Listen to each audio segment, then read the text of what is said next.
The Patriots looking to clinch a spot in the postseason for the 11th straight year, while Tom Brady tries to pass Peyton Manning for most touchdown passes of all time. And in case you didn't hear, the state championship football games, they were pretty good. We'll revisit those impressive performances right now on Sports Sunday. From WFSB, this is Sports Sunday. Now, here's Elliot Polikoff.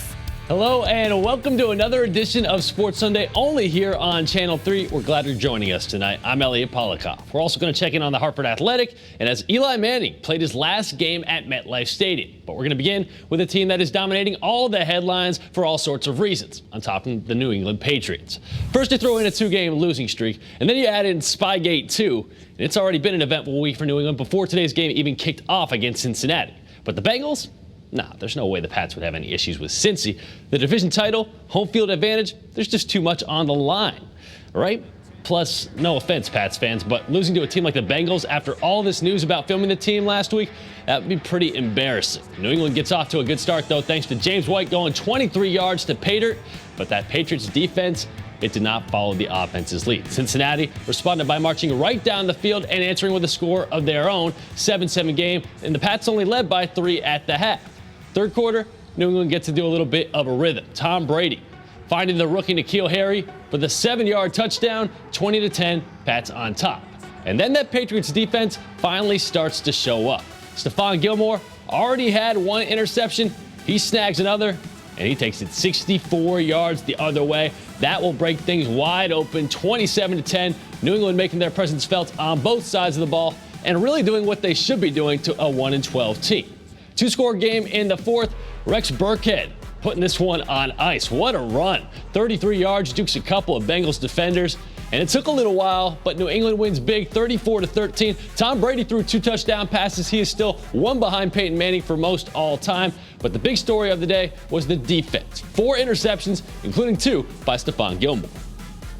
First one I kind of knew the route. Kind of got me off the line, but I knew the route, so I undercut it and made a good play. And the second one, kind of knew the route too, and was able to jump it. We had a blitz coverage, so I knew that the pressure was going to get there and was able to make the play. Next up for the Pats, the big AFC East showdown against Buffalo next Saturday. The New York Giants facing another AFC East team, the Miami Dolphins, this afternoon, in a game that was important for a whole different reason. As Giants fans know all too well, they entered the day with the second worst record in the league. So a lot of New York fans want Eli and company to just keep losing so that they can get that top 2 draft pick. Early on, Miami looking like they would help the G-men out in that regard. But here comes Eli, hooking up with Golden Tate. And what a job by Tate to not only make the grab, but stay on his feet and take it 51 yards for 6. That deserves another look. Bobbling, spinning, doesn't matter. Tate gets it done, 7-7 game. Third quarter, Giants down 3. Eli Manning staying poised in the pocket, finding Darius Slayton for the score, and New York takes the lead. And then with the Dolphins pinned back deep in their own territory, Giants defense coming up big. The tackle in the backfield for the safety. Eli Manning, he didn't have his best day, but he made big throws when he needed to for the Giants on offense. This one to Sterling Shepard. Puts the Giants right on the doorstep. Next play, Saquon Barkley bounces to the outside. Nobody there to tackle him. And I'm not sure this is a good thing for Giants fans, but the Giants get the win, 36-20, their third of the year.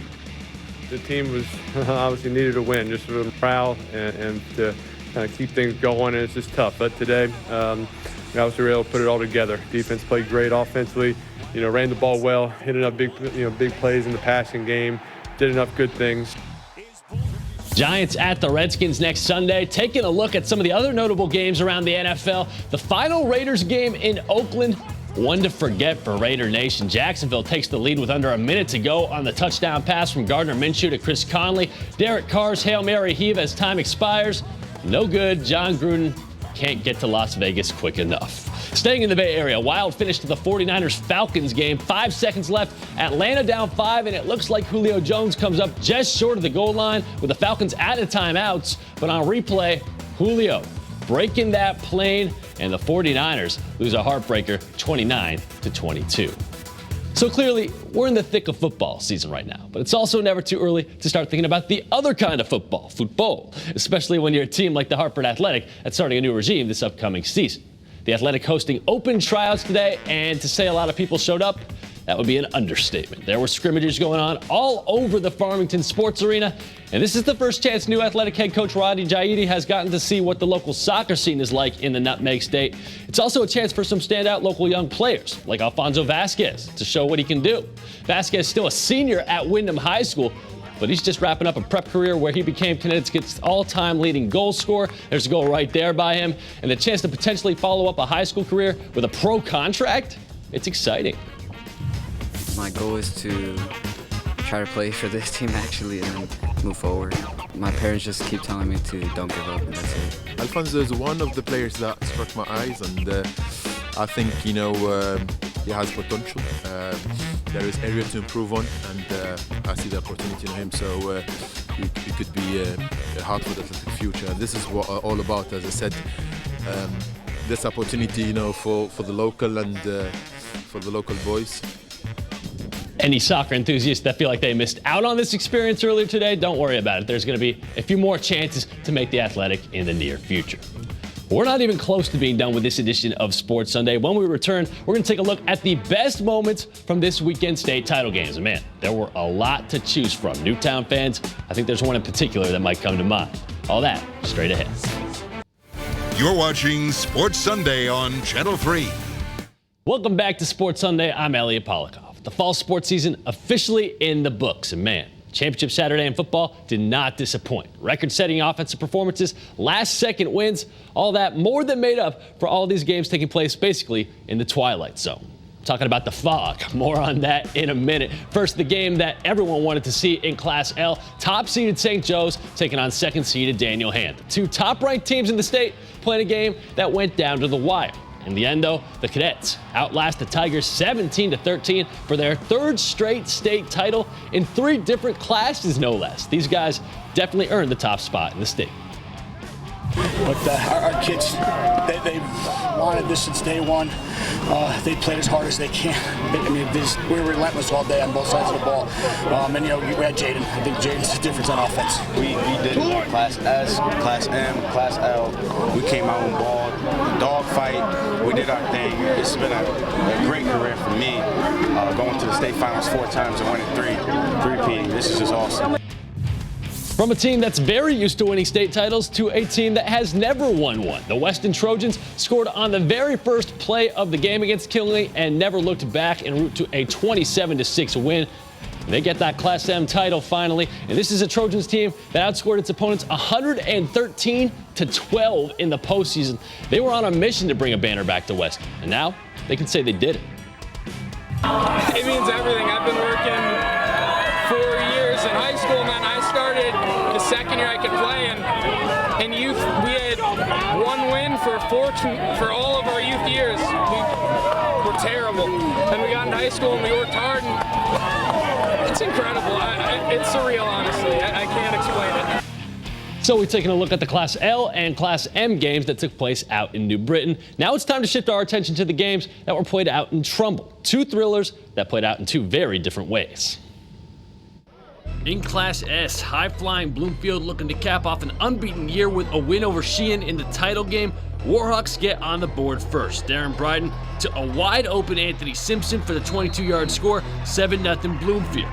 Warhawks up 14-0 late in the first quarter. Sheehan finally gets on the board. Kyle Simmons to Jordan Davis. Titans still down 7. But Bloomfield immediately with an answer. Bryden to Simpson, just refusing to go down. 49 yards, 20-7 after the extra point was no good. These teams' defenses entered the game as 2 of the best. Just not much you can do with so many explosive players on offense. Jordan Davis again, wide open, 21-20. The Titans take their first lead after the extra point.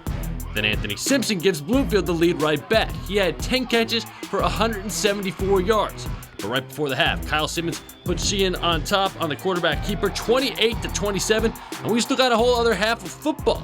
Second half, Shakur Hill with a nice cut, 15-yard burst into the end zone, Bloomfield back on top.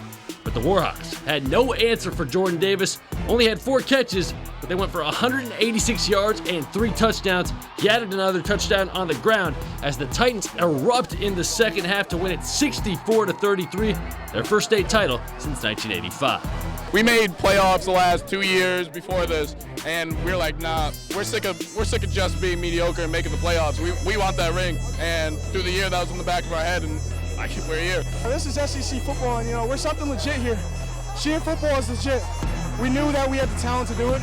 We knew once we started pounding them, they weren't going to be able to handle us, and that showed in the second half. I told them I loved them, and we did it, and we did it together. And it's all about we around here. This isn't a one-man show by any sense of the word. This is collectively everyone that's involved with this program. It's special, and everybody has a piece of it. Next up was the Class Double-L state title game between top-seeded Newtown and the 3-seed Darien. The Blue Wave took the lead in the second quarter. Peter Graham finding Ryan Mulliken in the back of the end zone, 7-0 Darien. And that was the score until midway through the fourth quarter. Fog just pouring into the stadium, hard to see anything. 3rd and long, John Street to Riley Ward, 75 yards. And you might not be able to see it, but I can promise you, Ward scores on the play, 7-7 game. Darien gets the ball back in Newtown territory, but on 4th and 1, they come up short. Newtown takes over with less than a minute to go in the game. 3.3 seconds left. The Nighthawks need a miracle to win it in regulation. And 7 years to the day of the Sandy Hook shooting, Street and Ward hooking up again as time expires. Newtown wins it 13-7. Ben Pinto, a senior linebacker for the Nighthawks, and he made a whole lot of big plays today. Ben's brother Jack was one of those killed in the shooting, and I guarantee that Jack is smiling right now as Ben's Nighthawks win their first state title since 1992. That was a crazy game. My guys played hard. I'm about to go celebrate. It feels so good for the whole community, the whole town. I mean, we really needed this, especially on a day like today. It's just an unbelievable win for an unbelievable town. I'm not going to Disneyland, but I just want to spend as much time with these guys as possible. I always tell the kids, the worst thing is when I got to see them the next school day when their season's over and you come up short. That's going to be a whole different feeling for these seniors as I see them every day at school, and I get to smile and know we did it, we won the state championship. To all the state champs, and just a programming reminder, the Frenzy returns this winter. We're taking a couple weeks off for the holidays, but we'll be right back with the season debut of Friday Night Frenzy on Friday, January 10th. All the winter sports leading up to championship weekend. As always, Fridays at 11:15, right here only on Channel 3. All right, before we wrap things up, we talked football, we talked soccer, let's talk some baseball. The Red Sox have hosted plenty of ring ceremonies over the years, but never one quite like this. A pair of die-hard Connecticut Sox fans got the surprise of a lifetime. That's because one Newington couple actually got the chance to tie the knot at Fenway. Talk about a home run for Drew and Shannon Lanthier, but this wasn't the first time the Red Sox have played a part in the couple's love story. We were able to go to the World Series in 18 for Game 1, and when they won that game, and I kind of told myself when we were here, like I had one of those moments to myself where I was like, if the Red Sox win the World Series, I'm going to propose to Shannon. When the Red Sox get their ring, she's going to get her ring. I think that it's like, he's been coming here forever. He took me to my first Red Sox game. Then we got proposed to. Now we have our son, and we're going to take him here his whole life and just make it a really special place for our family. It's not surprising that Drew and Shannon also got engaged at Fenway Park on opening day. The Boston Red Sox reached out last week and told Drew and Shannon they were picked for more than a dozen couples as part of the Gift of Sox campaign, where the organization fulfills wishes of fans. Congrats to the happy couple. All right, that'll do it for tonight for this edition of Sports Sunday. Thanks for tuning in. Shout out to our producer, Mark Fedrikowski, our director, Dario Munatone, and the entire rest of the crew. We're going to leave you with one last look at Championship Saturday. It was a good one. I'm Elliot Polikoff. Have a great week, everybody.